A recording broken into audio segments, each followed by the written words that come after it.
I'm Kate. I'm Elle. We are down to Faye, and we are gathered here today to talk about my newest obsession, debuting my latest personality, Quicksilver.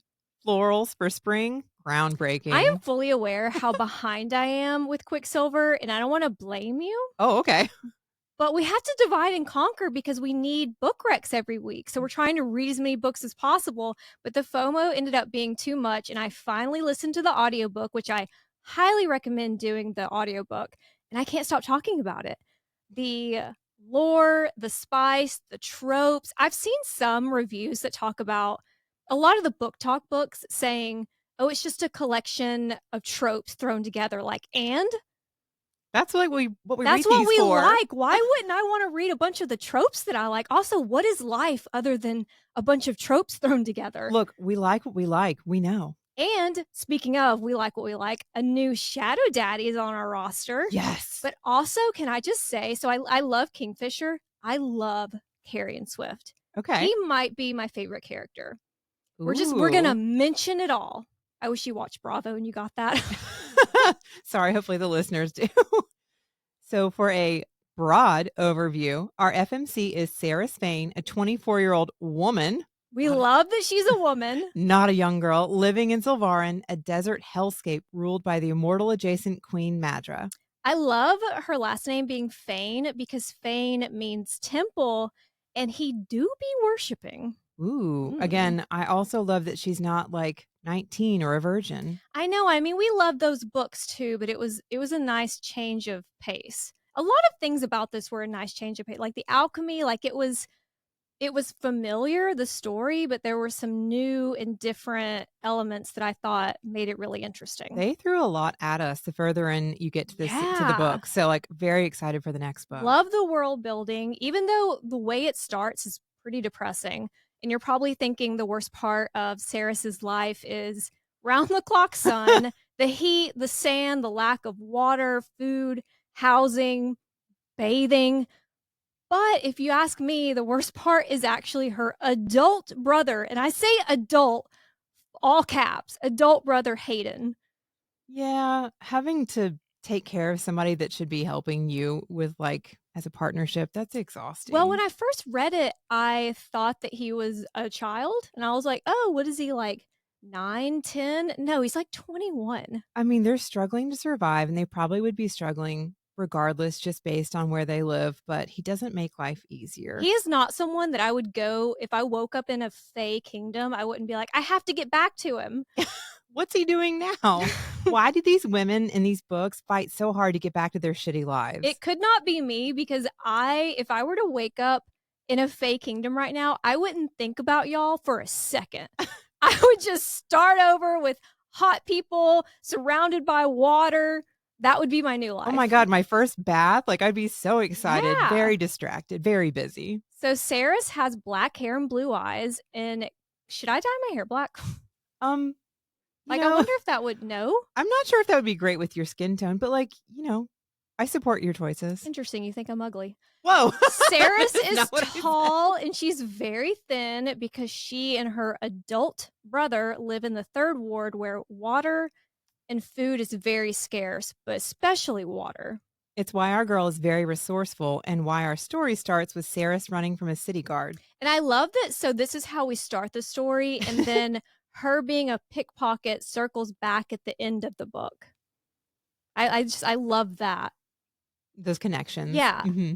When she informs the guard that she is from the third ward, he's like, gross, you got pour on me. And he drops her and his bedazzled gauntlet. These guards are serving lukes, but those lukes are not very functional. Well, and it shows you early on what Madra's priorities are. So she's able to escape over the wall, and we get some early hints to what Saris is because the quartz in the sand is vibrating, and she doesn't seem too surprised by that, more annoyed of like, stop it. And I first read that, I wasn't thinking alchemy. I was like, where is this going? What can she be affecting? Well, I went to spice from Dune. Oh, also, I mean, yeah, the way the ground would kind of like blow and vibrate. It's interesting. I was honestly I went back and forth between picturing Dune and Mad Max. Yeah. It's like when I was picturing Zulvarin. I mean, they're like just out there in the desert, so I get it. That's a good imagery. Yeah. After she has jumped over the wall, Saris runs to Elroy's workshop to hide the gauntlet. And Elroy is her "I will be your father" figure. Who's watched Baby Girl? And I think that Elroy could be something later on in the story, like there might be more to him. I don't know. But so Elroy is a variant of the name Leroy, and that means the king. So I don't know. I don't know if it's because we obviously learn something about Carrion later on that there's more to him. And I wonder if Elroy is connected to Kingfisher's father. Ooh, I have a okay. theory on that later on. It's based on nothing but vibes. Well, there's a lot that's been going on in Zilvarin, so Mhm. maybe. Both of Saris's parents are dead, and we don't know much about her father. But after he died and they lost his income, her mother, Iris, became a prostitute. And Iris, by the way, is the goddess of rainbows and a messenger between the gods and humans in Greek mythology. But she kind of Interesting. played that role here too. Yeah, because Iris started working with the rebels. Who also trained Saris, and I appreciate her already having a background like that because sometimes you read these books and it's like she picks up a sword and then a week later she's fighting warriors and you're like, Really? Just not like other girls, huh? yeah. So I appreciate her already having like the skills. Yeah, she's been surviving for a while now. Well, speaking of, Iris is doing her best, but so she went off and she became a rebel, but it put a lot of responsibility on Saris, like a lot of burden. And Saris doesn't have any bitterness, but it would honestly be understandable. Like her mother was on the right side of history and she was like fighting for the cause. But in doing so, she put a lot on her daughter to raise herself and her little brother. Because later on, when she's telling Kingfisher, and he's like, "When did you sleep?" Because she was just a child herself. So I would understand if she had a little bit of bitterness, but I don't think she does. Yeah, I mean, just the life that they were living in general, it would be hard not to have a chip on your shoulder and then to have added burden. Well, I project a lot when I read these books. I kind of put myself as the FMC and like how I would respond in situations. Yeah, And that's I think how I would feel. I get mad on other people's behalf. So it's Yes. very easy for me. I'm way too attached immediately when I start reading something to be mad on somebody's behalf and just I need to like pace myself and just get through it. I'm Well, like, that's my oh, I don't like problem this. with Fired up. Guild right now. So I started Guild by Raven Kennedy Hmm. and I'm projecting. So like the FMC is upset and sad by things that are happening, but I'm like, get angry. We're Yeah. angry. And she's always, I'm not going to do a complete tangent, but she's always having these thoughts that are like the perfect comebacks. And you read it and you're like, finally, she fucking spoke up. But then she's like, but I didn't say that. Ugh. And you're like, fuck. I get that. It's Yeah. frustrating. Well, sick of men, Iris started refusing to accept guardians as clients, and they slit her throat for it. In the street, in front of Saris. Elroy was in love with Iris, which is why he took Saris as an apprentice at the forge and why he still looks after her and Hayden. But back to the story, Elroy is not fucking with the gauntlet. He's like, get it out of here.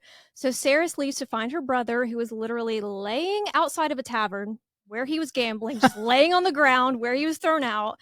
And she gives the gauntlet to him. Big mistake. Huge. And confronts my favorite character, Carrion Swift, who is a smuggler and a huge flirt who is on Saris's roster. And I'd love to hear more about that. If we could get a flashback Yeah. or a prequel, if they're like, if Callie were like, okay, you can have a prequel about the gods or about Kingfisher, or I would be like, I want to hear about that one night. Yeah, because Saris makes it sound like it was a great night. Yeah, and obviously my mind goes to like, no one's taking baths, but I guess you get used to it. Maybe we can't smell it all. Like maybe there's too much dust in our and sand in our nose or something. Well, I mean, even if you read about any time before like the 1900s, that's kind of how it was. Well, and I'm hoping as I read through this, because we also obviously think too much about it. I'm hoping since it's the desert, it'll be kind of like when we visit out west and like you sweat and it immediately evaporates because Yeah. it's too arid. So I'm like, maybe they don't smell. That's how it was Maybe at the there's no Grand sweat. Canyon. Like I was so dehydrated, but I wasn't sweating. Yeah, maybe that's how it worked out. But yeah, I wouldn't mind hearing about how that night went down.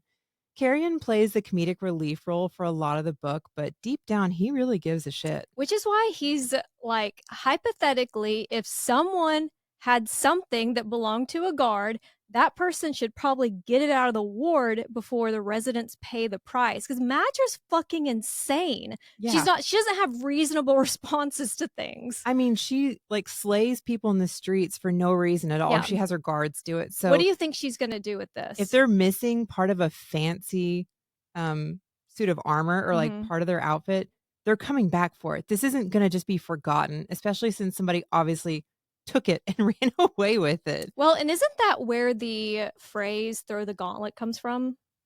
Yeah, and I mean, in this situation, I think he was doing it just because there's like Oh, he thought rumors. that there was, like, pour on it or there That's was, like, like how they try to plague. keep people out of their ward is there's like rumors that there's a plague in the Mhm. ward, so people stay out. It's not. They just want people to leave them alone.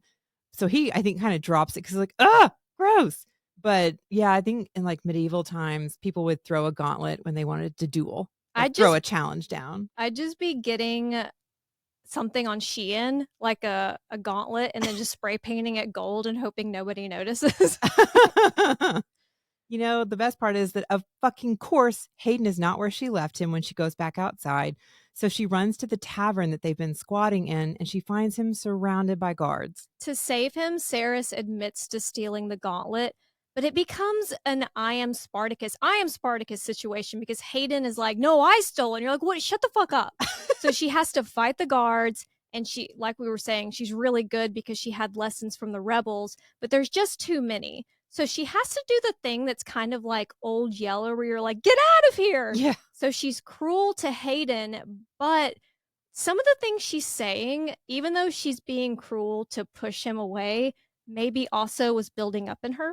I mean, at this point, he's not a child anymore. And like, yes, I've been helping to take care of you, but I need you to pull your own weight. He Mhm. seems like, whether he's got a good heart or not, he's always dragging her into trouble. So, Mhm. like, there's no way she's not frustrated. Yeah. And even if he was one that stole the gauntlet, I think she would still say it was her because I just Yeah. don't She's know our that. martyr FMC. And I don't know that he could handle himself. It seems like she's had to dig him out of all kinds of situations before. And a later scene will parallel this, but with Ceres on the receiving end of the whole break their heart to save them trope. Like when Kingfisher's being cruel to push her away, it's kind of like this. Yeah, everything seems to kind of come back around. Hmm. Sorry. The Queen Madra demands to see if Ceres is working with the Fae. And she's like, the who?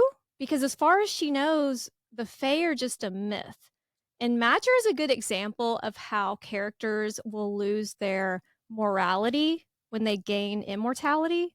And we'll Yeah. see that with the gods later on, because even though the god seems to like overall care about what happens to people, there's a moment where he has to like break a branch off of the tree of life and he's like, "That was a billion people."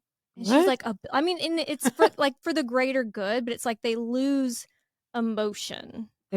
They're so far removed from some of these instances at that point. Mhm. Madra is cruel, paranoid, and bored. And she's insane because when she hears what Ceres did, she's like, she's put it together that clearly there's rebels who have trained her. Like, why can this girl fight?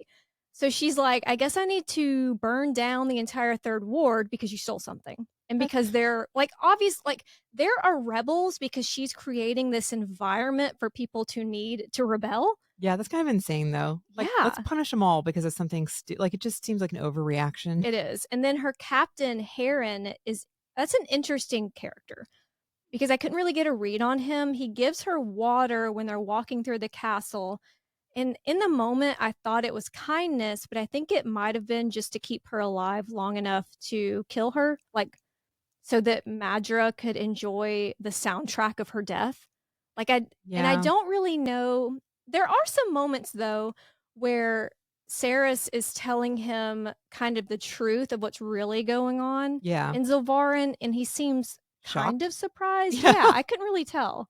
Maybe he also it's like a mini rebellion on his part because he knows how cruel the queen will be when, Hmm. like, when Saris gets there, so he's trying to do a small kindness just because it's going to get worse. Yeah, I can't really tell. Hard to say. It also seemed like he was being kept alive against his Yeah, will. he seemed almost jealous that she was going to die. Yeah, because Heron stabs Saris and he starts twisting the blade, but then she stops him. and she does it with magic. And he is calling her a heretic too. Ooh. But she's able to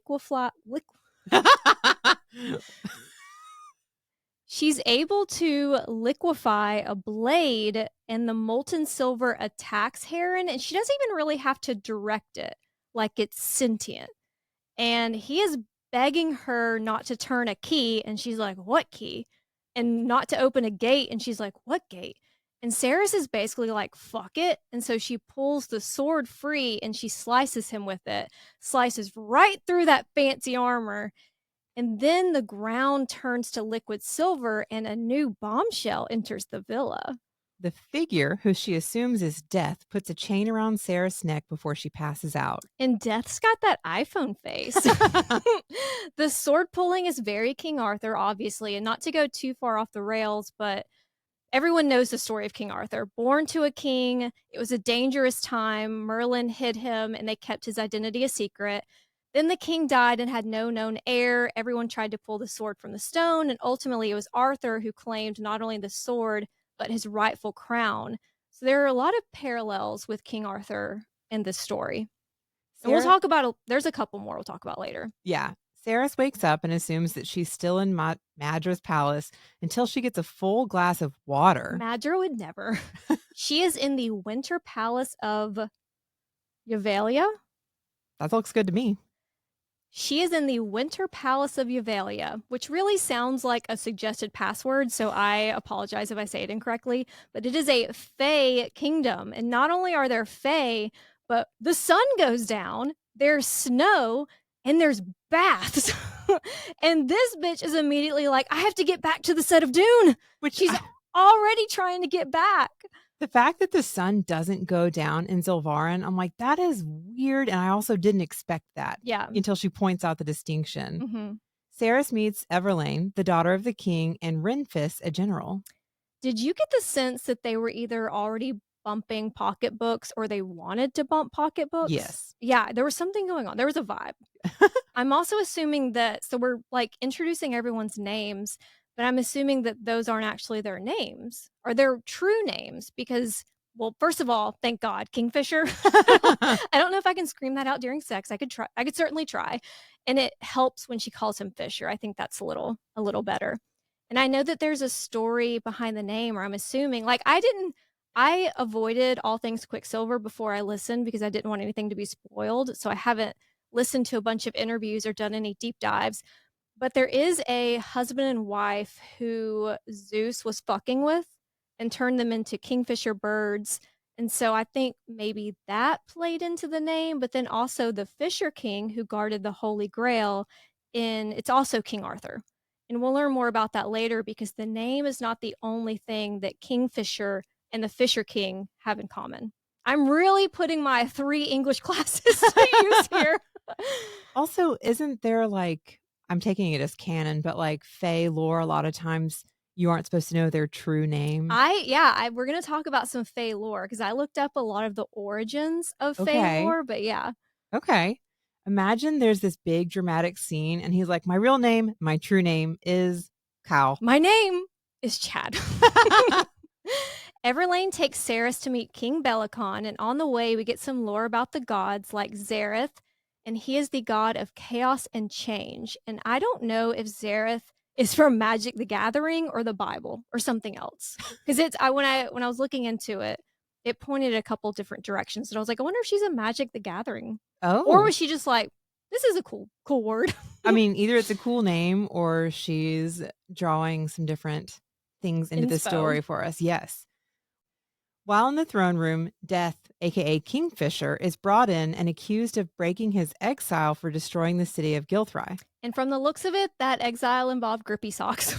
Oh, Bellicon whips the crowd into a frenzy, and at Everlane's insistence, the Oracle stops him from killing Kingfisher. The king agrees to give his stepson his man necklace back and to send Kingfisher to the front lines with his bestie Wren. But first, Kingfisher will stay at the Winter Palace for a week to teach Saris about Quicksilver. A little forced proximity. Just a week, though. Surrounded by water and hot people, Saris is like, I have to get back to Mad Max. And everyone is uncomfy because it's been a week. So they assume that Madra has made good on her threat to the Third Ward. but it's actually Kingfisher who gives her hope that she's probably hyper fixated on the Quicksilver and the Fae now. Like she probably totally forgot about all that other stuff, you know? Yeah, obviously, hopefully. Based on her being able to handle the sword, Solace, and awaken the Quicksilver, Saris is an alchemist. And I was trying to think of where else we've read about alchemy. Like I know there was one in Harry Potter. What was his name? Oh, you would say that, and He oh my created the gosh. Philosopher's Stone. Yeah, it's in the first book. I can't, We'll look it up later. I'm drawing a But blank. we also I know Shadow and Bone had alchemy. Actually, A Discovery of Witches, which Mhm. I think I did the recommendation a while ago. I'll probably want to deep dive that again because they made a TV series out of it. But she's an alchemist. Oh, and there's gonna be a TV series about Quicksilver, which is amazing. Oh my I love gosh, that mainstream is finally picking up on how amazing the romantasy genre is. I love this for us. How It's exciting! what a time to be So alive. many new things to come. Well, also, as we're saying that, actually, as I was reading this series, there is a fantasy, like high fantasy series. It's not, there's a romance, but it's not really a romantasy. So I haven't Mhm. recommended it. But they have Quicksilver and they use it to travel between different kingdoms and areas. So I What's was it like, called? it's the Sword of Truth series. Oh, yeah, yeah, your sister lent that to me. Yeah, they're really large books, but it's really good. It's just not as much romance as we would Mhm. like. But yeah, they use a lot of Quicksilver for travel, which is interesting. And in this book, it's hard to tell sometimes if there's a difference between silver and quicksilver. Oh, Like I've seen, I don't know. We'll get into it, but I think I'm just stupid. I did enjoy the alchemy part of the book because it was at least a little bit different. oh, it's Like definitely. we've been following the same formula in books for a while, and we love that.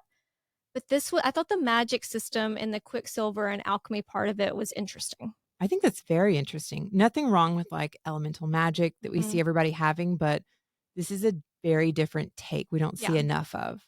While in the forge, Kingfisher explains that Fae have elongated canines due to a blood curse that caused them to drain millions of humans before it was lifted. They're millennia days sober, but they still have the fangs. And I, for one, am thankful because I fucking love vampires and I love nicknames. You do love nicknames.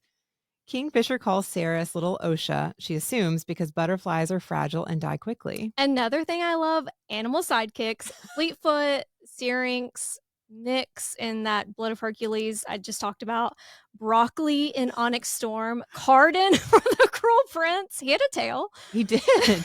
This meet cute involves Onyx, the fox, biting her. I love that Fisher's like, he's gonna bite you. And she's like, no, he won't. And he immediately bites her. She just must not be used to a lot of animals being in the desert. I get some foxes on TikTok and when they like run up to you and they're squealing, they're Oh, very cute, but they're also very loud. yeah, I could see that. I could definitely see that. While at the forge, we get a little world and Kingfisher lore. Quicksilver connects realms like a portal, but going through without a relic like Kingfisher's man necklace will cause a psychological crash out. Kingfisher went through the Quicksilver without the pendant and absorbed some of the Quicksilver. And now, when he doesn't wear it, he slips into a minty bee. After Fisher's father failed to return home from a mission and the portals closed, Bellicon declared him a traitor and forced Fisher's mother to marry him and bring her considerable assets with her. His mother died giving birth to Everlane, and we'll learn more about all of that later. It's very Old Testament. Like if you know about King David and Bathsheba, and for those of you who don't have the religious trauma that we have of growing up Baptist in the South, Bathsheba was minding her own fucking business, taking a bath. King David sees her, he assaults her, and has her husband Uriah sent to the front lines. And after he was killed, David forced her into marriage. Does that sound familiar? Hmm. And it also gives maybe some foreshadowing, like their first child died because God was obviously pissed. And then they had a son, Solomon, and that's who succeeded David, meaning Solomon beat out David's older sons. And hopefully that means that Kingfisher will someday succeed Bellicon. And maybe he'll make sure no babies are cut in half. Yeah. Fingers crossed. But back to his father, back to Kingfisher's father. I do wonder, like I was saying earlier about Elroy, if he's still alive. Like, I don't know if he'll end up being Elroy or maybe Elroy knew him. Or there's that story about Kingfisher's father giving someone part of his soul. Like, what if Elroy is who has the part of the soul. I mean, There's Elroy. just there has to be a reason we were told that story, right? Yeah. Well, I was gonna say Elroy is important to Saris, so there's reason to mention him, but it feels like a lot of the characters we meet for a reason, even if it's briefly. So Yes. you can't help but wonder if there's gonna be a callback to that in the next book. Well, and things that we're told, like we're told about the dragons. I'm assuming it's because it's little. It's not a big part of this story. It's just like, oh yeah, there used to be dragons. That's gonna come back up. There's a lot of lore that we get that you're like, "Ooh, I have more questions about this world. Like, I wanna know more." So maybe I mean, this is just the first book. We've got a lot of potential for the future. I want to visit more realms. Yeah, I wanna continue to hear more about it, and if we have the Quicksilver up and running, Hmm. let's go visit.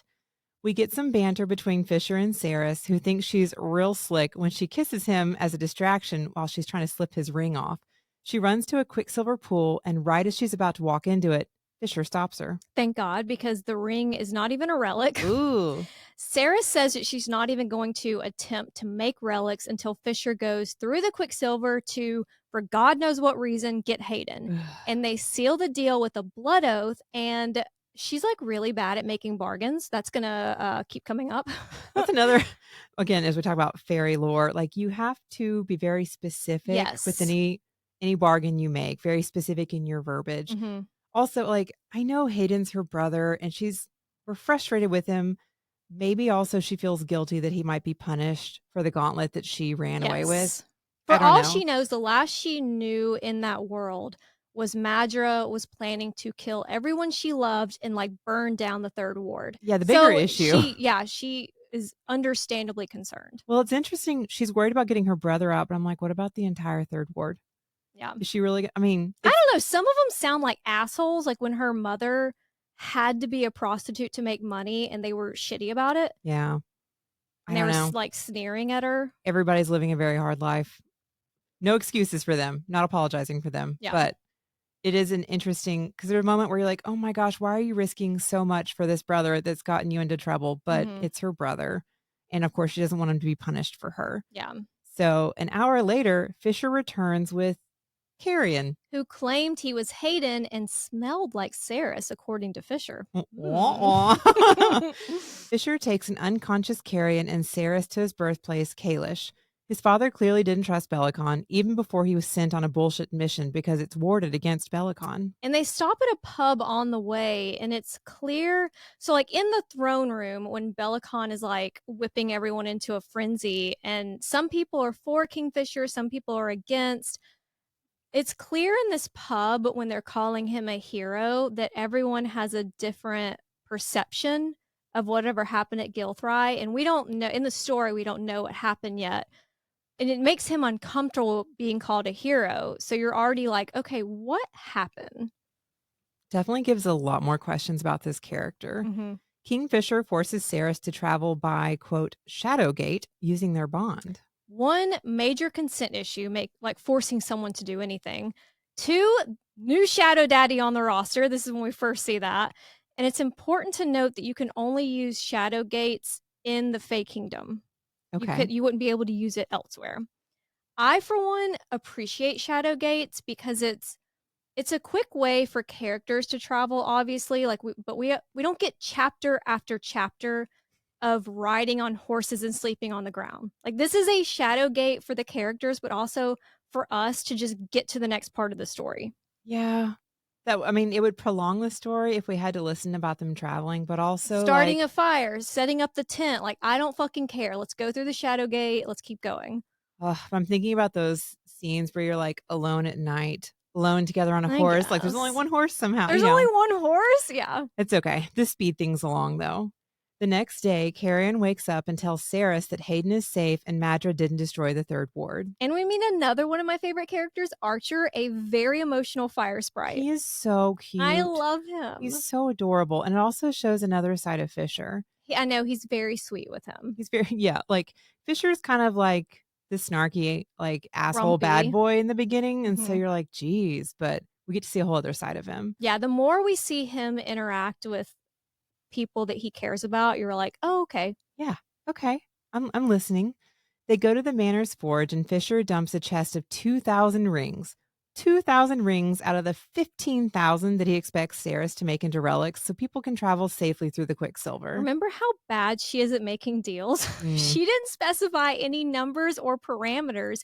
She's honestly lucky he only did 15,000. He could do 15,000,000. so true. Not only will it take forever, but alchemists have been gone for they've been gone for so long that no one remembers how to make relics. And so a lot of the book is her just like Bill Nyeing shit together, just like trying shit. I mean, the alchemists have been gone so long that like nobody can even begin to train her. She's Yeah, just kind of like bumbling around in the dark, like, that would okay, be me like turning on my Bunsen burner. I don't know. I need some direction here. In high school, I knocked a Bunsen burner over Of course you did. and it landed like hot side down and it burned into the tile. And so I have back in my hometown in Alabama, some of my friends still teach there, and it is to this day burned into the ground. Kate's mark has been left. That's so funny. At Ren's suggestion, Fisher invites Ceres to dinner. And when he comes out, Archer is gagged when he sees Fisher eating with a human, but then it also where she's sitting is important. Where Oh, she moves her seat to is important. And there are also early signs of how little Bellicon actually cares about this war. He is hoarding Quicksilver and he's doing nothing. They are on the front lines, and Bellicon has basically abandoned them. So you're like, in well, this war, this was because the Quicksilver was inactive and people couldn't have proper trade anymore. this is with the vampire. This is with Malcolm. Oh, okay. Dinner is interrupted by, quote, feeders, basically zombie vampires from Sanisroth that need to be killed by Silver. Which again, Bellicon is hoarding. Why are you hiding what we need to kill vampires? So it's not Quicksilver, it's Silver. I I bet don't that I don't distinction is going to be know. important. Well, I don't know for sure if I guess because like Quicksilver seems to be sentient. So maybe that's the distinction. And I'm sure that it was actually explained in the book and I just missed it. But Maybe, but I bet it's also something that they'll build upon later, especially with the alchemist, because being an alchemist doesn't mean you all have the same magic either, which yeah. Ceres is the only one, but they reference Well, she's like, not the god that she meets at the end is like, no, there's a lot. They're just, spread out and hidden. oh, I was gonna say, I remember them. I haven't read this as recently as Kate, but I do remember them referencing different things that the alchemists could do or Hmm. specialize in. Ceres is poisoned by one of the feeder's claws and wakes in Fisher's bed. It's very Beauty and the Beast when she is looking around his room and there's ripped paintings. Oh, And he uses the blood oath again, this time to make her stay in bed for a week, which sounds great, but would really piss me off. I appreciate your looking out for me, but there's that whole like consent thing again. Yes. But we're used to these overprotective MMCs, Hmm. so I guess we'll let it slide. Carrion visits and is like, I mean, we could fuck in his bed. Hope that helps.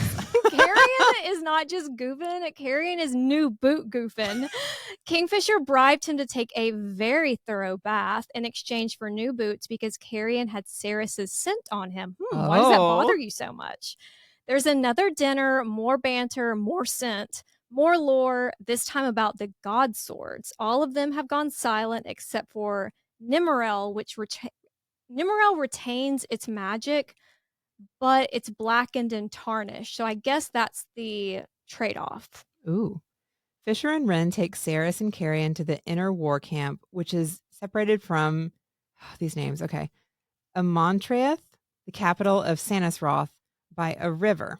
And can I just say, I don't have war on my LinkedIn, but if I were running a war camp and on the other side of the river were vampires, a horde of vampires, I would have people whose sole job it was to keep ice from forming. We would be on rotation breaking ice because it seems like they always have to be like, the ice is formed and they have to go out there and break it. But like, what if y'all just always had people breaking I was going to say, ice? why is somebody not Hope this monitoring helps.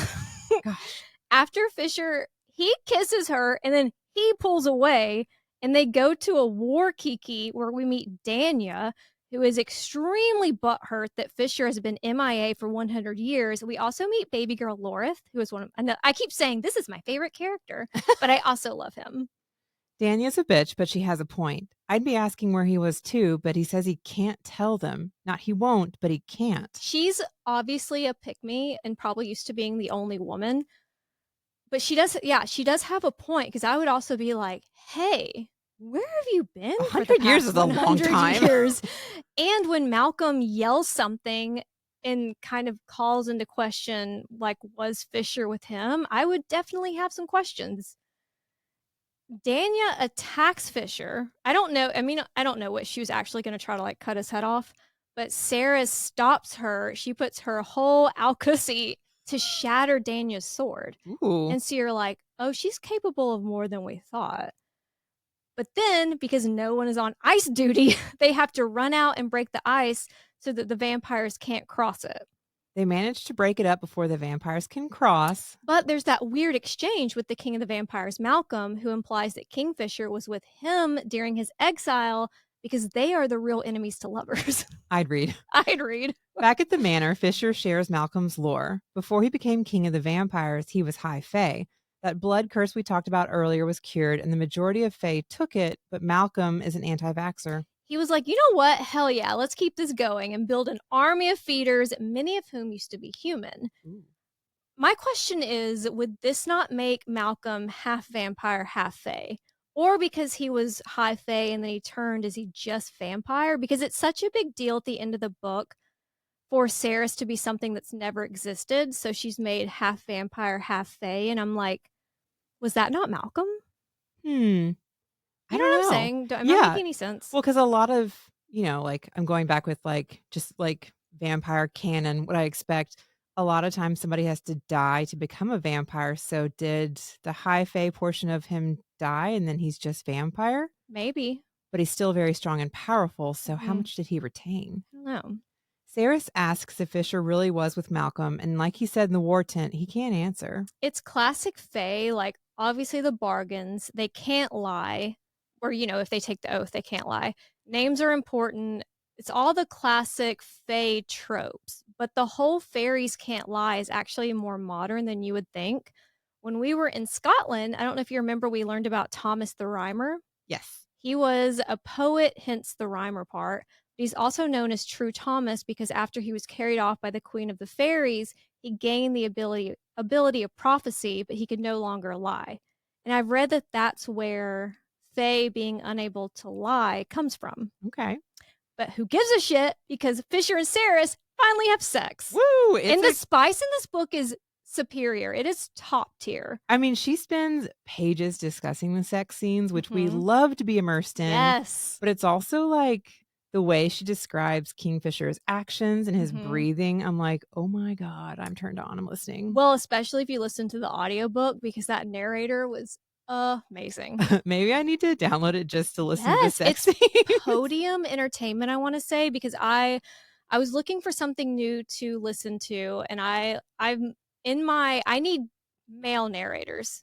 I don't want to have to need males for anything, but there's just something about hearing like the deep, rumbly voice of a male for some of these characters that it works for me. Well, especially like if they're actually groaning and they sound sexy and turned on, I'm like, yes, this is just feeding my visual. I love this. Well, I don't want to do a woman because a lot of times it's one narrator and they're amazingly talented, but when they're talking for the guy, they just kind of like switch up their voice, like make it deeper, and I don't love that. So this is a male.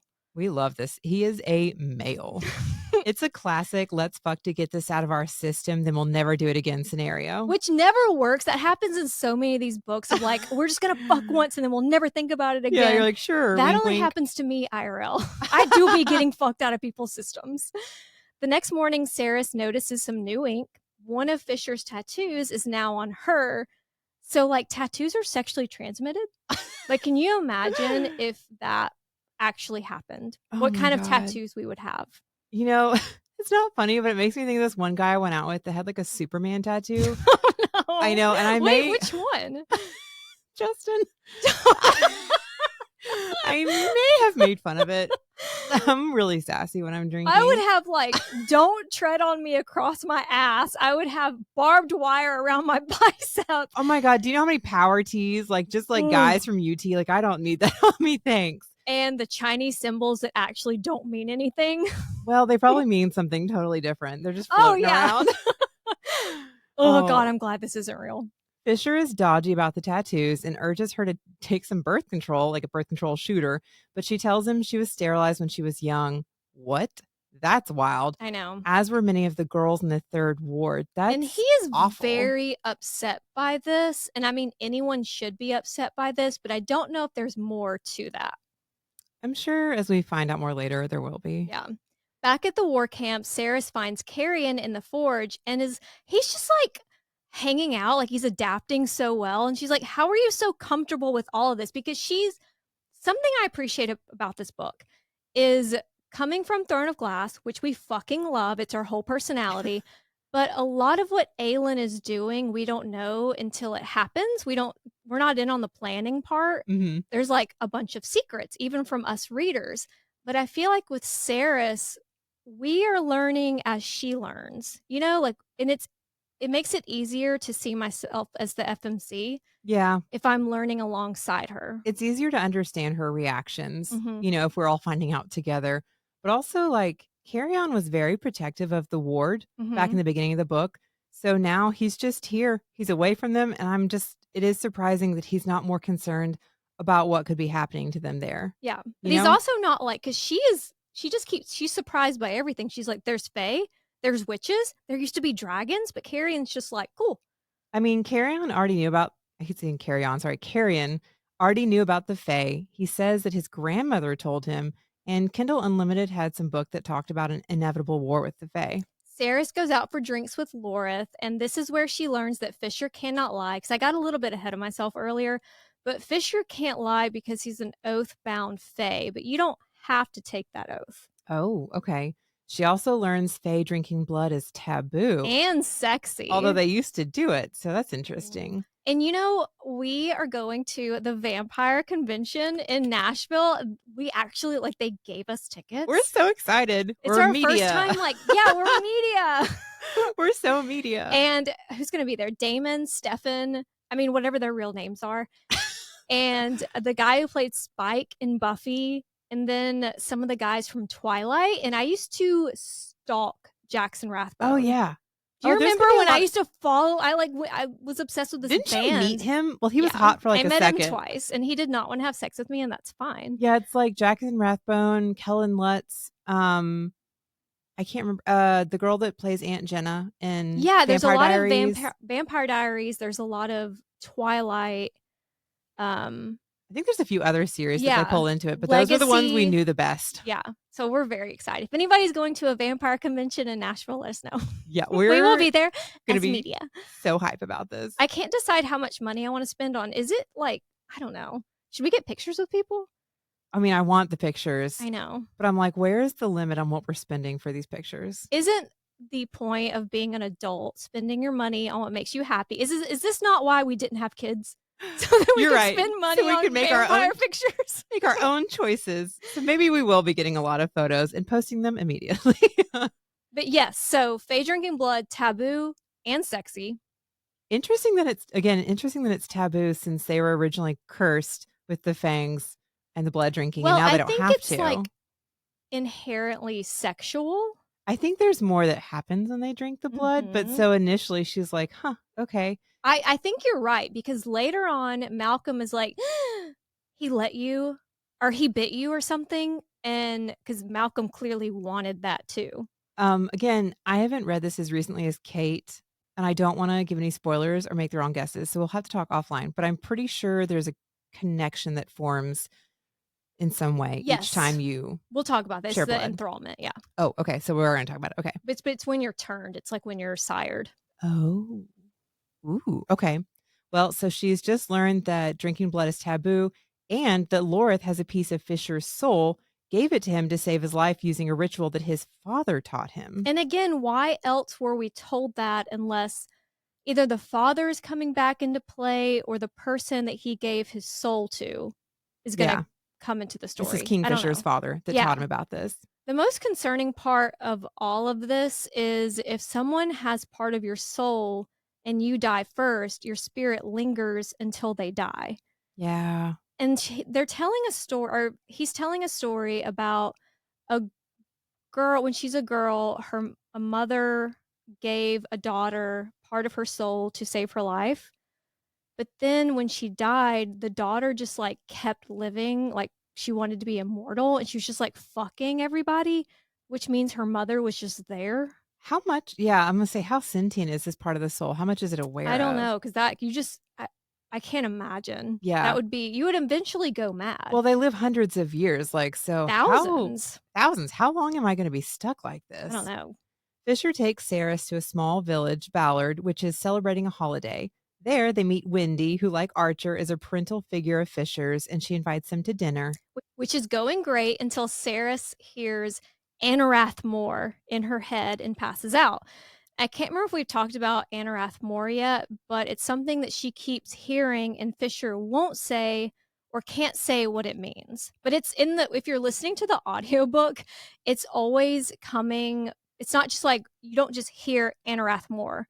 It's being chanted and there's like several different voices at the same time. Ooh, I don't think we've discussed it yet in this episode, but yeah, that's something that's been kind of creeping up for her. Mhm. That night, we get an FMC comforting the MMC after a nightmare We scene. love that. Didn't Farah comfort Reese after a nightmare when he was, like, Yeah, I dreaming think about she under the walks mountain? in because, like, there's like darkness And, like, everywhere. silk sheets, maybe? He's like on his knees, and she Yes! wanted to paint him like that. I'm like, okay.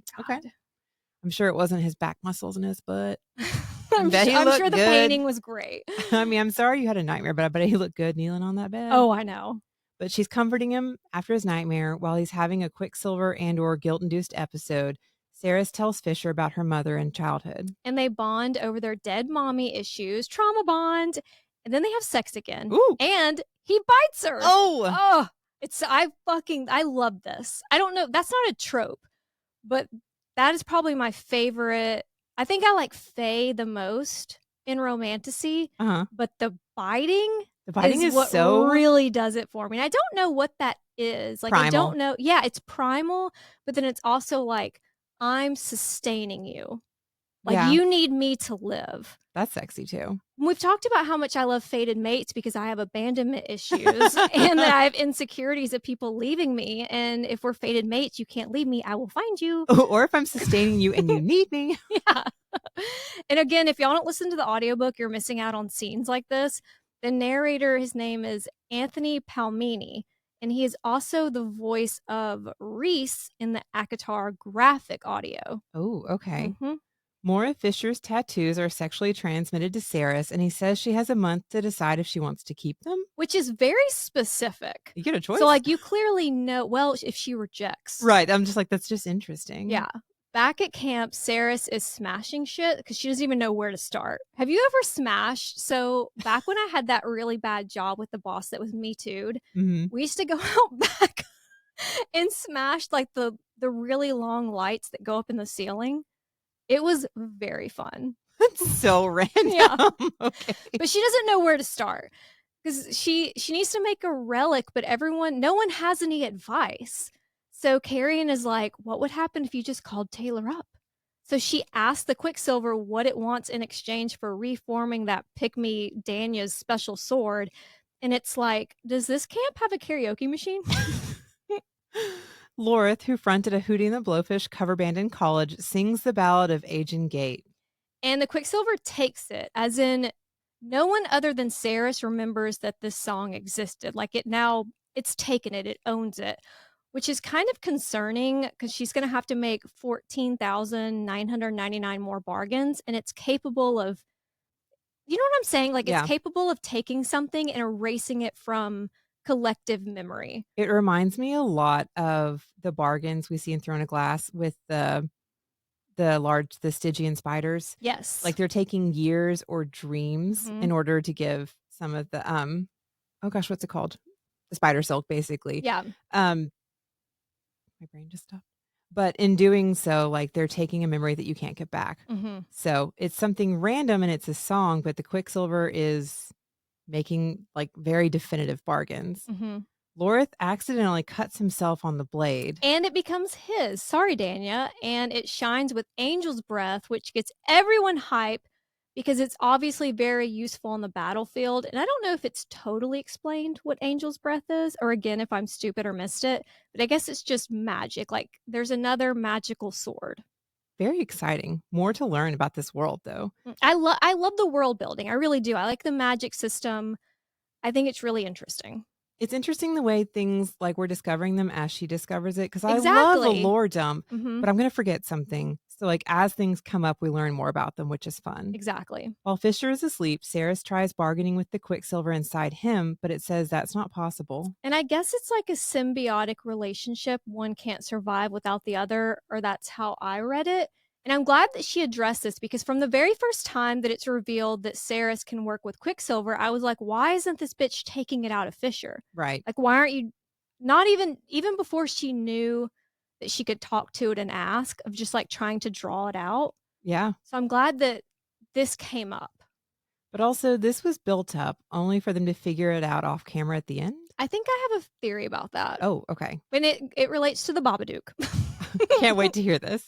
It's time to break the ice again, but someone's been taking swimming lessons at the local YMCA. Vampires start crawling out of the water. That Ooh. sounds terrifying. And Saris is suddenly very good at using Kingfisher's father's sword, Solus. And Lorith has main character energy with his new sword. And Daniel's like, fucking assholes. Then they see Everlane, and Malcolm's like, looks like you're on the wrong side of the river. I know I shouldn't be laughing right now. I But that's love funny. that scene. Everlane has been bitten, so she'll either complete the transformation to vampire or die and come back as a feeder. She's also enthralled, which is very Vampire Diaries. And can I just say, consent aside, the concept of enthralling or like a sire bond is very sexy. It's also very True Blood. It's okay. Yeah, it is. This is when Danya decides it's a good time to fight over a sword. And the sword took that personally.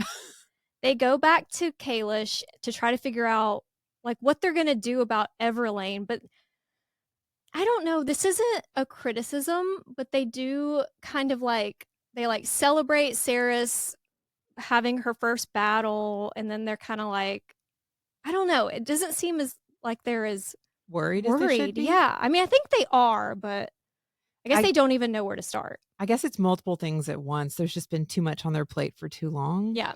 Out of all the shit that's going on, Danya is the most shook over where Saris sits at Kingfisher's right. It is my house, my chair, my woman. Now that she knows how to work with instead of against the Quicksilver, Saris asks what it wants in exchange for being made into a relic. It asks Saris for a secret, and she tells it. Sam, the first night at bed when you left, Ron made out with two girls and put his head in between a cocktail waitress's breast. He was also grinding with multiple fat women. I'll never get over that. I love that. I think about it like once a week. I think it's been referenced before because it's just too funny.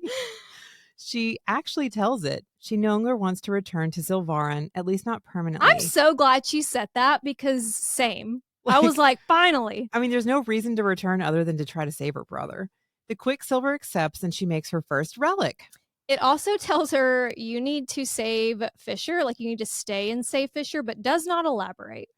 And when she puts the ring on, she hears Anarath more, all those chants again. Mm. And obviously the ring, any sort of a ring is going to make me think of like the ring, Lord of the Rings. But that ring causes more intrusive thoughts. Like you don't actually hear whispering. It's not speaking to you. Unlike that ring, Quicksilver isn't evil or good. It's neutral. Kind of like the word keys. And not to, connect everything back to Throne of Glass, but we were just talking about that in Queen of Shadows. Yeah. And it doesn't have a problem with Malcolm's plan or Saris's plan. So it really is neutral. It's just there to be used, basically. The healer that we forgot to mention, Taylina, is who Saris learns about mating bonds from. And that there used to be god-binding runes, meaning the gods themselves blessed the bond. But those stories always ended in tragedy. Is it really a blessing then? I don't know. Is it? Is it? Saris confronts Fisher. He admits that he didn't call her Little Osha because he didn't care to learn her name or because she's a weak human. In Old Fae, it means most sacred. He also admits that he knew who she was the second he saw her because his mother, an oracle, had drawn her. Though in her visions, Saris was Fae. You said this before we started recording, like with Reese's mom making Feyre's dresses. Mm-hmm. It's kind of similar to that. Yeah. Hashtag boy mom. She's rightfully pissed that he's been hiding so much, especially the fact that they're mates. Like, What? he was really going to let her return to Zilvarin without ever knowing that she would be leaving her mate. And he's asked Ren to Dr. Kevorkian him when the Quicksilver finally drives him mad. So, like, not only were you gonna let me leave, but you were going to kill yourself. That is I mean That's a lot to put on Ren, too. I mean, he's willing to give up so much for her, but, like, yikes, that's Mhm. intense. The next day, Fisher, Rin, and unfortunately Danya visit witches. Because apparently there are witches in this world too, and beef with witches because especially there seems like Lorith might hate them the most. Ooh, So that makes me wonder if there's going to be an enemies to lovers with the witch that we meet in Lorith. if you I'd insist. watch. Fisher convinces one of the witches, Isabel, to help deprogram Everlane to break her enthrallment once they get her back. He leaves out the part of the plan where he's going to sacrifice No, himself. you can't! He leaves a note saying that he is going to yeet Everlane through a shadow gate to the manor so that the chat decides, like, okay, when she comes through, Saris, Ren, Lorith, and Carrion's new sword, Simon, they're going to jump through. So once it's open and Everlane is through, they're going to jump through to wherever he is. It's complicated by the shadow gate literally opening in the So ceiling. he must have anticipated them doing that, Not an right? easy jump. I would imagine. But everyone other than Ren gets through and they're dropped into a lake. Saris and Carrion didn't even grow up with baths. So obviously they're not familiar with bodies of water and they can't swim. So Lorith has to drag them to the shore. And then he gives them some poppers so that they won't feel any pain and they have to climb to a top of a cliff. I couldn't do any of this. Like, I would have been done. I would have died. Maybe with a I would popper, have so I died back can't. in Zilvarin. I mean, like, if I can't tell how tired I am, I guess I could make it, but I might die at the top. I don't know. Well, once they get to the top of the cliff, there is an amphitheater full of people chanting Anarath more. That's wild. And it translates to release us. Jump scare, Heron, Madra's not as dead as we thought guard, takes them to Malcolm. What's he doing there? Ariana, what are you doing here? I can't tell if the Quicksilver is controlling Heron. Like, I didn't really understand that part. When we see him, his eyes are Quicksilver. So did Saris do this to him when she, like, sent the Quicksilver? She like liquefied the sword in him, so did it I take don't over know. more? Is Madra in control of him? Like, I just can't tell what's going on. Well, Malcolm isn't alone. With him are Bellicon and the bitch herself, Madra. The three villains are siblings, maybe. Didn't totally understand this part, which again could be my reading comprehension. I just don't really understand their origins. Or maybe it's going to be explained in future books, but I don't grasp the lore of, are these three actually siblings? I thought Madra was a human. And I don't know if they exactly say it or it's more implied, but the way I understood it was if one dies, the others die. So does that mean that Malcolm isn't dead because the others aren't dead? Hmm. But the whole setup kind of reminds me of Harry Potter, Mm-hmm. the three brothers, which was inspired by the Pardoner's Tale from the Canterbury Tales, which is basically about greed being the root of all evil, which I think applies here. But Man, I just don't really know. I don't know. I think that there's a lot more we need to learn about those three. well, and I think Madra truly is human, which if she's tied to the others and they are immortal, then she's kind of just stuck. Regardless, like Well, she's if one is the two were high fae. One stayed with the blood curse, so he was able to turn people. So he's vampire. How does Madra fit in? I was gonna say, if they're truly siblings, it gives a lot of questions. Again, yeah, about the origins. Like, how is she not also Fae or High Fae? Mm-hmm. I do hope we get more. I think there's gonna be so much more Oh, I bet. to be like dropped on us in the second book, and I'm excited for it. Bellicon always knew that Fisher's father hadn't closed the Quicksilver gates. It was his sister Madra who's like, "Oops, sorry." So they clearly don't get along all the time. Well, I was gonna say, I think in the very beginning of the book, when she first gets to Avelia, the Fae Kingdom, Mm-hmm. they're warring with other nations because when Madra stopped the Quicksilver from working, it messed up a lot of trade routes Mm-hmm. and like a lot of travel back and forth. And I think Madra took it upon herself to do that. So I'm sure Yeah. the brothers are pretty annoyed with that move.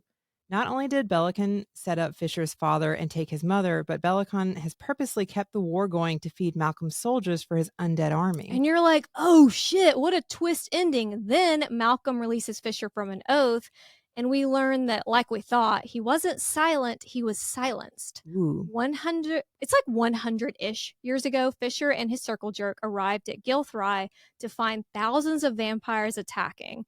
Fisher looks for Malcolm and finds Bellicon. So he's known this whole time. So he couldn't talk about it, but it makes like when you go back, like hindsight, it makes everything make so much more sense. I Mm. don't know what I just said. Did I make any sense? Yeah. Okay. Yeah. It's easier when you look backwards now that you know. Yeah. Everything kind of comes How much together. he hates him. But he's looking for Malcolm. He finds Bellicon, who says that he will flip a coin to decide if Malcolm will destroy the city or leave. I mean, it makes so much sense with the relationship between Bellicon and Malcolm, but Fisher should always have hated Bellicon because of what he did to his mother and Yes. father. When he flips the coin, Malcolm catches it so that should Got him. So like got him. the coin never lands, so this oath or whatever they've decided on is never completed. Mhm. And It's honestly very, I don't know if it's very fey, but it's very trickster. what is the word I'm looking for? Not oath. This deal that they've This brokered shit. is never completed because Malcolm catches the coin mid-flip. Mhm. So all this shit is still going on to this day. Malcolm built this amphitheater with a labyrinth and hid the coin in its center. I appreciate the drama. It just like, but the show sounds like it would suck. For 100 years, you're just watching a guy run around a maze. It sounds awful. I'd be like, boo, do something else. I think I've seen this one. It's filled with the extra crispy people of Gilthry that Fisher had to kill to keep them from joining Malcolm's numbers. Mm. And no wonder they're chanting Anarath more. Like, not only release me because I need to move on, but yeah, I'm fucking tired of watching Fisher go through coins and be eaten by a spider. Ooh. Well, no wonder Fisher has so much guilt on his shoulders, Yes. although he kind of had to do this because otherwise he would have fed the enemy and made them all feeders. When Fisher finally found the center, the Quicksilver opened and he jumped through, leading to the events at the beginning of the book. And Fisher puts a period on the story when he grabs Solus from Ceres and stabs Bellicon. And you're like, oh, damn, Bellicon's dead. No. We wish. They start running through the labyrinth, which has moving walls and giant spiders and a comically large pile of coins. So you're like, okay, one of these is the coin from the coin toss, the one that never hit the ground. But the real coin is silver. So as Ceres has to run to go find it because I guess it's Quicksilver. I still don't really know the difference. But Carrion is goading Malcolm into biting him. And you're like, my Shayla. But, and this is the twist that did get me, Carrion is not like other boys. Oh, yeah. He's not just Fae, he's Fae royalty. Put some respect on his name. Yeah, descended from the original creator of the Blood Curse. Ceres makes a deal with the Quicksilver, one small favor in exchange for revealing its location. And of course, the coin is inside the dead spider. Malcolm finds her, and he seems a little jelly that Fisher drank Ceres's blood. He's like, he did what? You squeeze me? But unlike that time that she slipped the ring off Fisher's finger, she successfully distracts Malcolm long enough to grab the coin and flip it. Who says that your criminal record can't include transferable skills? It's very full circle. It's very full circle. I appreciate there's a lot of full circle moments in this. The trapped souls don't stick around for an encore, understandably, and neither does Madra, who disappears through the Quicksilver. So she will continue to be a villain in future books. When Kingfisher sees Ceres' injuries from the fight with Malcolm, he tries to give her a part of his soul, but she refuses. And our man is a consent king now, kind of, because she doesn't exactly say yes to becoming a vampire, but she's not mad at it. I don't know. I guess she would have said yes, but she was she couldn't really answer. I don't know. There's pros and cons, so she probably needed more time to think over it, but things were kind of happening right now. Turns out Taladeus is on the right side of history. When I hear that, I'm like, Taladeus. I was thinking Amadeus. Back to that deal with the Quicksilver she made when she was looking for the coin. It requests an audience, and when she's like, all right, whatever, it pulls her into the Quicksilver straight to Zareth, god of chaos, and his two twin daughters. Like the twins, the sons. I don't know. Like I was saying in the beginning, I don't really know how I feel about Zareth because he has to cut a limb off of the tree of life. And he's like, RIP billions of people. It's very detached. I guess because he's been doing it for so long or he's so far removed from them, it's easier not to think of them as people. Well, and it's why no one should be immortal. Like immortal characters, even if they're not being cruel, they're just they lose that part of themselves. I'm sure they you can only care so much before people start dying and it gets exhausting, so it's like they turn it off to an extent. Yeah. Zareth meddled with fate, which is why Saris isn't Fae, but Fisher's mother thought she would be. He separated them because the meet cute between Fisher and Saris might be the beginning of the end of the universe. Dramatic. But again, it's like that myth we were talking about, like Mhm. the gods meddling in this and then they still find their way to each other. Saris and Fisher obviously still found their way to each other, and there is a path where the two of them save the world instead of doom it, but Zareth needs to sever Saris from the tapestry of the universe so that the other gods can't meddle. I don't know. Well, I guess if she's not in the tapestry, they They can't can't pull the see strings. yeah, or see what's going to happen. So, like, they can't make plans around her if they can't see her future, And to maybe? do that, they have to make her into something the world has never seen, a man who washes his feet in the shower.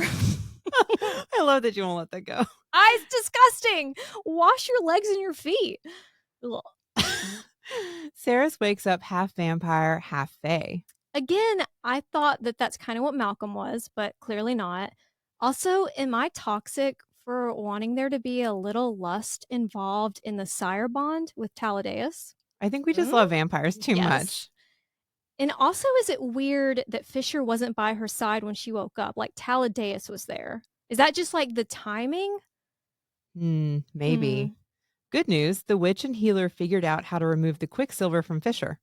Better news because Saris is the one who killed Malcolm. All hail the Queen of Sanisroth. Oh, dang. Is that all it takes? That's all it takes. I want to go back to the Quicksilver inside Fisher. Okay. I thought that it couldn't be removed. Like, that seemed like a really big deal. I did too, and I don't love that it happened off camera. Or, it actually isn't, it's not out of him yet. I think they just figured out how to get it out of him. But I do want to talk about the Fisher King. I talked about this a little bit earlier. But in Arthurian legend, the Fisher King was tasked with guarding the Holy Grail. He was wounded in the thigh or the dick, depending what you're reading, but it's like a character trope, the Fisher King. And it's a result of some sin, like a physical representation of guilt. And he's waiting on a noble knight to heal his wound, which is where Percival comes in. And Ceres would be our Percival of the story, like the character fated to save the Fisher King, or in this case, Kingfisher. So, like, once the people of Gilthry were freed, that would be Fisher's version of this wound. The Quicksilver inside of him could be healed because he was healed. Does that make sense? Yes. So was the Quicksilver driving him to madness, or was this really just his guilt and grief over this unending Well, situation? that's why it made me think of the Babadook, the gay icon, the Babadook, because that was more of a representation of depression than an actual monster. Like the real monsters are inside of us. So I think the real what was really happening with Kingfisher was actually like his guilt and his grief that were tearing him up and destroying him from the inside. You know? Yeah. Like I'm sure the Quicksilver didn't help, but I think that was more of just like something you could see of like a physical representation of what was going on inside of him. Okay. I was about to say this reminds me of another character, but I don't want to spoil anything thrown to glass since we haven't gotten to it yet in the podcast. Ooh. But I was like, this sounds interesting and familiar. Yeah, if you're joining us for the first time, we are doing a chapter by chapter Throne of Glass deep dive. We love Throne of Glass. It is our entire A personality, and lot. it's spoiler free. So if you've never read, it's totally safe. But I want to go over like, what are your not predictions, but what are your hopes for book 2? Because mine, like, speaking of Vampire Diaries, I want some Damon, Stefan, Elena love triangle drama for Fisher, Saris, and Taladeus, like because I'm toxic, I guess. Oh, but it's so sexy. And I want to learn more about the dragons, which we didn't even really get into it in this episode. But this world apparently had dragons at some point, and I'm guessing that came up for a reason. Like I'm guessing we see dragons again, And I'm also guessing there will be bombshells about Fisher's father, Elroy, Madra, obviously, and then probably some interesting deals with Quicksilver. Like, if she has to make thousands more deals with Quicksilver, they're probably gonna get pretty interesting. I'm really hoping to learn more about the world itself. Like, I wanna see some Mhm. of the other kingdoms, I wanna see where they can travel to.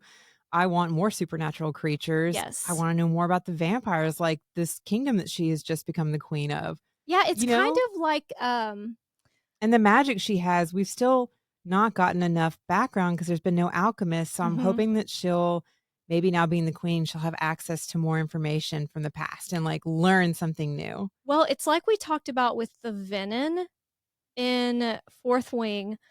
Are they all evil? Or is it like the orcs, where not all of them are evil? Some of them have families and they're just trying to survive. Are all obviously the feeders, they're basically zombies, but are there more vampires like Taladeus that actually aren't evil? Are they going to they're not gonna listen to this 24-year-old girl who just woke up half they, half vampires. There's clearly gonna be a lot of, like, politics.